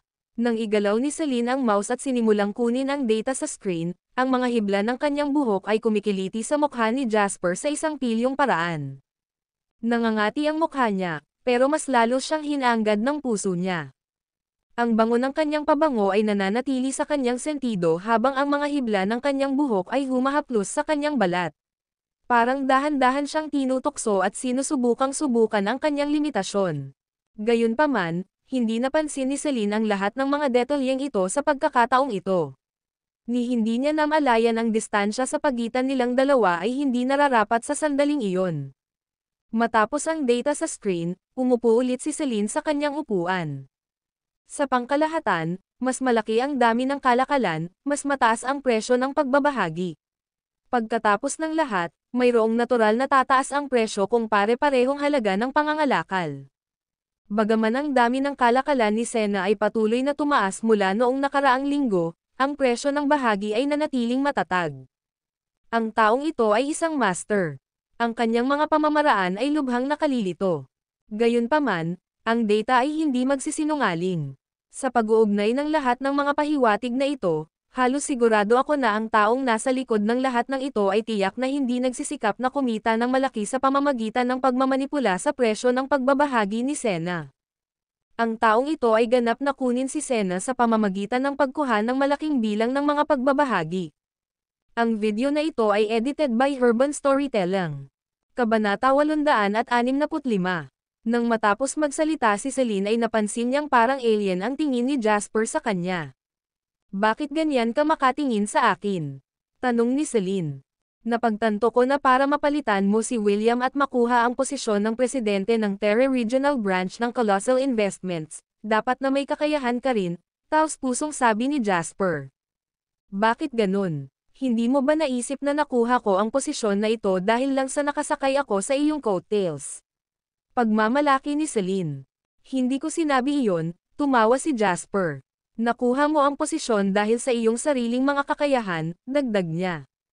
Sumulyap si Celine kay Jasper at nagpatuloy sa pagsasalita sa seryosong tono. We can basically confirm our opponent's goal now. Ayaw niya ng pera. Nakuha niya ang pagkawala ng libro na humigit kumulang 200 milyong US dollars upang pigilan ang presyo ng bahagi sa panahong ito. Ito ay isang magaspang na pagtatansya lamang na magagamit namin upang makagawa ng isang edukadong hula. Maaari mo bang malaman kung sino ito? Napailing si Jasper matapos marinig ang sinabi ni Celine. Tulad ng sinabi ko sa iyo dati, marami akong kalaban. Ang lahat ng mga ito ay puno ng isang motibo at ang kakayahang ituloy ang kanilang mga layunin. With the limited number of clues that we have right now, hindi ko pa rin masabi kung sino ang nasa likod ng lahat ng ito, he said. Kung ganoon, walang paraan upang malaman. Ikinalat ni Celine ang kanyang mga braso at sinabing, matutulungan lang kita sa pamamagitan ng pagsusuri sa intensyon at posibleng layunin ng kabilang partido sa teknikal na antas. Hindi kita matutulungang malutas ang problemang ito o sabihin sa iyo kung paano mahuli ang mga ito. Malaki na ang naitulong mo sa akin, sabi ni Jasper sa kanya sa taos-pusong tono. Alam ni Jasper kung paano ay interpret ang market board. Ang kanyang mga kasanayan ay kahanga-hanga rin. Gayunpaman, ang kanyang mga kasanayan ay inilapat lamang sa mga pangkalahatang sitwasyon. Hindi sapat ang mga ito para makita niya ang mga maselang plot na itinakda ng mga masters sa share market tulad ng kinakaharap niya ngayon. Hindi siya nagwagi sa stock market ng Harbor City at Nasdaq dahil sa kanyang husay. Sa halip, nagawa niya ito dahil nagtataglay siya ng isang estratehikong pananaw at pagpaplano na lumampas sa kasalukuyang panahon at umabot ng halos 2 dekada sa hinaharap. Alam niya ang tungkol sa mga klasikong laban sa pananalapi na mangyayari sa hinaharap. Alam din niya ang maraming mga kaso kung saan ang malinis na pagmamanipula ng merkado ay humantong sa mga kamangha-manghang resulta. Sa makatuwid, ang kaalamang ito ay nagsilbi upang lubos na mapabuti ang madiskarteng pagpaplano ni Jasper. Samantala, umasa lang siya sa mga teknikal na kasanayan na nakuha niya mula sa kanyang karanasan sa pagtatrabaho sa isang financial company ng higit sa 10 taon sa kanyang nakaraang buhay upang mabuhay. Pagdating sa kanyang mga teknikal na kakayahan, si Jasper ay hindi man lang makapagkumpara kay Jake Cullen. Sa sandaling iyon, sa wakas ay nasaksihan na ni Jasper ang pambihirang kakayahan sa pangangalakal ng nangungunang mga ngalakal sa panahong iyon. Ang mga ordinaryong tao ay maaaring makakita ng mga bahid ng mga putol na linya kapag tumingin sila sa isang market index, ngunit maaaring makita kaagad ni Celine Maynard ang tunay na kahulugan na itinatago ng data sa tuwing titingnan niya ito. Labis na naiinggit si Jasper sa kanyang talento at kakayahan. Ngayong alam na namin na ang kabilang partido ay nagsisikap na martilyo ang merkado, hindi kami natitira sa maraming mga pagpipilian. Sabi ni Jasper sa kakaibang kalmado at pantay na tono. Kung ang isang ordinaryong tao ay nasa ganoong sitwasyon, tiyak na dadaig sila sa pagkabalisa kahit gaano pa sila kumpiyansa sa sarili. Pero, tingnan mo, hindi ka naman mukhang kinakabahan, natutuwang pahayag ni Celine. Mahalagang huwag magpanik bago magsimula ang laban. Higit pa rito, walang silbi ang paggawa nito. Sa tingin ko, maswerte ako, dahil, at least, nalaman namin ang mga plano ng aming kalaban. Huli na kong natuklasan namin ang kanyang mga plano pagkatapos niyang lumipat, sabi ni Jasper. By the way, isa ba sa mga subordinate mo ang nagpaalala sa iyo tungkol sa isyong ito? Kung siya nga, dapat gantimpalaan mo talaga siya. Natuklasan ng isa sa mga profesional na koponan mula sa investment bank ang problemang ito sa aming panig. Nagawa ng taong iyon na malaman ang tungkol dito kasabay ng ginawa ng aming team. Ang kanyang mga kasanayan ay medyo pambihira. Matapos marinig ito, sumagi sa isip ni Jasper ang imahe ng mukha ni Jake. Humalaklak siya at sinabing, karapat-dapat siyang gantimpala, ngunit pag-uusapan natin ito pagkatapos nating malampasan ang hamon na ito. Dahil natuklasan na nila ang mga plano ng kabilang partido, ang mga susunod na hakbang na binalak gawin ni Jasper ay napakasimple. Nagsimula siyang makalakam ng pera mula sa mga pondo ng kumpanya ni Sena pati na rin ang anumang pera na maaari niyang makuha mula sa kanyang pribadong account. Maaaring komplikado ang share market, ngunit napakasimple din ito minsan. At the end of the day, pera lang ang pinaglalaban ng lahat. Plano ni Jasper na hulihin ang kanilang kalaban sa pamamagitan ng pagtiyak na hindi siya magkakaroon ng pagkakataong mapakilos ang kanyang mga pondo. Sa ganoong paraan, makakamit niya ang isang lubos na kasiya siyang resulta na may pinakamababang gastos. Gayunpaman, kapag sila ay nasangkot sa isang tug of war, ito ay magiging isang labanan sa pera. Kung ang kanilang kalaban ay nag-alok na bumili ng mga bahagi mula sa mga nagbebenta para sa $5 bawat bahagi, si Jasper ay mag-aalok sa kanila ng isang presyo na $6 bawat bahagi. Kung ang kanilang kalaban ay nag-alok sa mga nagbebenta ng $6 bawat bahagi, si Jasper ay mag-aalok sa kanila ng $7. Kung ibinenta ng kanilang kalaban ang kanyang mga bahagi sa halagang $5 bawat bahagi, ibebenta ito ni Jasper sa halagang $4 bawat bahagi. Kung ang kanilang kalaban ay nag-alok na ibenta ang kanyang mga bahagi sa halagang $3 bawat bahagi, ibebenta ito ni Jasper sa halagang $2. Sa bandang huli, matatalo sa labanan ang tatapusin muna ang lahat ng kanilang pera. Bilang ang aktwal na pinuno at mayoryang shareholder ng Sena, maaari mong palaging ilabas ang ilang mga pagbabahagi sa merkado. Kahit gaano karaming share ang bilhin ng kalaban natin, bibilhin pa rin niya ang shares na iyong inilabas. Hindi mo na kailangan na personal mo siyang isali sa labanan.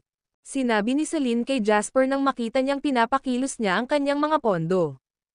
Umiling si Jasper at sinabing, hindi ako mawawalan ng kontrol sa kumpanya. Sino ang nakakaalam? Maaaring ito ang layunin ng ating kalaban.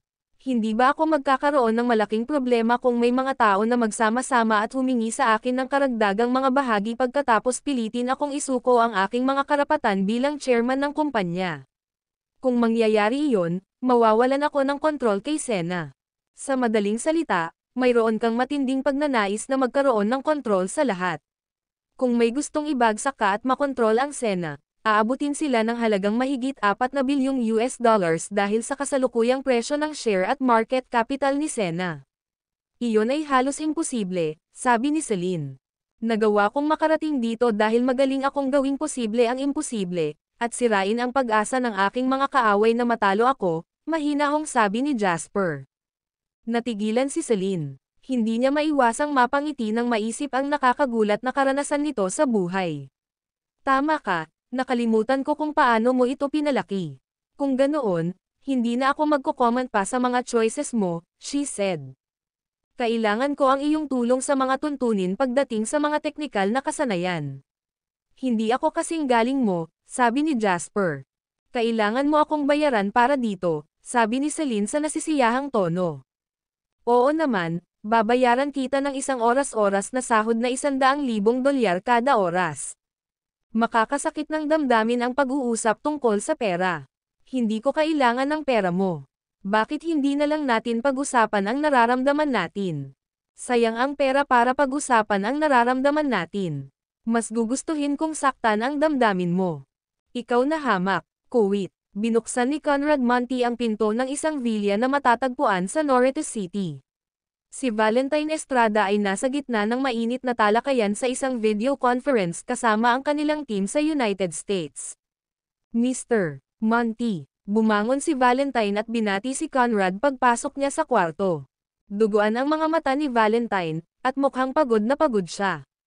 Nagsumikap ka sa panahong ito. Hahayaan kitang pumunta sa mahabang bakasyon kapag natapos na ang mga bagay. Bibigyan ka rin ng magandang bonus, para magkaroon ka ng oras para mag-relax, sabi ni Conrad sa malumanay na boses. Ngumisi si Valentine at sinabing, hindi ako nahihirapan. Natagpuan ko ang isang bagay na tunay na makabuluhang gawin sa aking buhay, sinasayang ko ang buhay ko bago ito. Sa katunayan, ito ay makabuluhan. Sinusubukan nilang sirain ang isang nakalistang kumpanya na may market value na bilyon-bilyong dolyar, na may capital flow na 10 bilyong US dollars. Paanong hindi ito magiging makabuluhan? Kumusta ang lahat? Tanong ni Conrad.